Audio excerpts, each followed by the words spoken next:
The turning point was my meeting Chanchalapati Prabhu in Bangalore.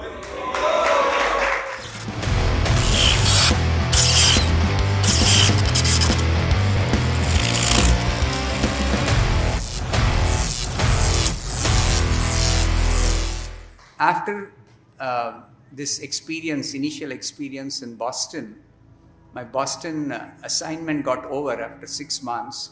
I came back to Bangalore. That was a time when Infosys had a fledgling center, a fledgling office in Bangalore. That's where I got recruited, in Bangalore. But projects were always in America. There was no projects in India. Nothing was happening in India.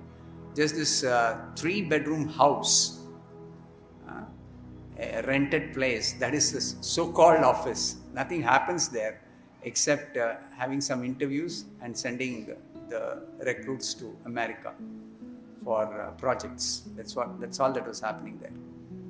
So I came back to Bangalore to again get an assignment for going back to some other place. So I had a 2 months gap, I think, 2 months gap. So then, because I liked this Boston center very much of iskcon, I came to know it's iskcon. So I said, do you have centers elsewhere? Then he showed me at the back of the Bhagavad Gita, those days they used to have centers all over the world, list of centers all over the world. So Bangalore, I saw the address, and with that address, I went to Bangalore Center. It was another rented place, rented house in Bangalore that time. There was no big temple, there was no land, nothing. 1986, February, is when I came back and I went to this Bangalore Center. Chanchalapati Prabhu was there as a vice president of iskcon Bangalore. I met him first, and then as soon as he met me, I told him about my experience in Boston. Then he asked me, are you chanting? I said, no, I'm not chanting. Have you read any books? No, I've not read any books. So then immediately he started telling me about the philosophy of Krishna consciousness. That is when I properly heard a systematic exposition of what is Krishna consciousness. And then he gave me a small book to read. And then I started reading, and then he showed me how to chant on japa beads.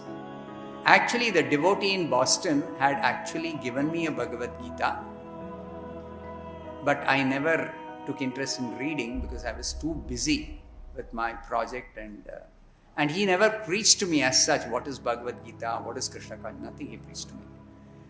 He had shown me how to chant, and I never had taken it seriously. But Chanchalapati Prabhu made sure that I begin chanting 1 round of Hare Krishna every day. He would follow up with me. I said, have you started chanting? I'd say, yeah. Simply I would say, still not started when he told me to start chanting. So then, how many rounds are you chanting? Simply I'll say 1 round. Simply I say 1 round. Because I was feeling very bad to tell him I'm not chanting. He was so nice to me. So then you'd say, okay, you have to increase it 2 rounds.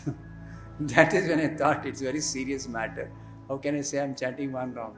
Then I told him, actually, I try to chant, but I'm not able to chant every day. Then he gently explained to me that it's very important that I chant every day at a fixed time. Preferably get up early in the morning and at least chant 1 round. Otherwise, throughout the day you'll be busy, you'll not get time. So very nicely he guided me, and I started chanting. I started reading systematically, and I was asking him a lot of questions when he was telling me about Krishna consciousness. So he patiently answered all my questions. And then, of course, I became. So Chanchalapati Prabhu, his preaching was so effective that when he suggested that why don't you consider joining as a full-time missionary? I said, I'm definitely interested, but I'll take some time. So that is when I decided, when he asked me itself, that I'm going to. This was in 87, 88? This was in 86, 1986. But then you were chanting 16 rounds. No, I was not chanting 16 rounds.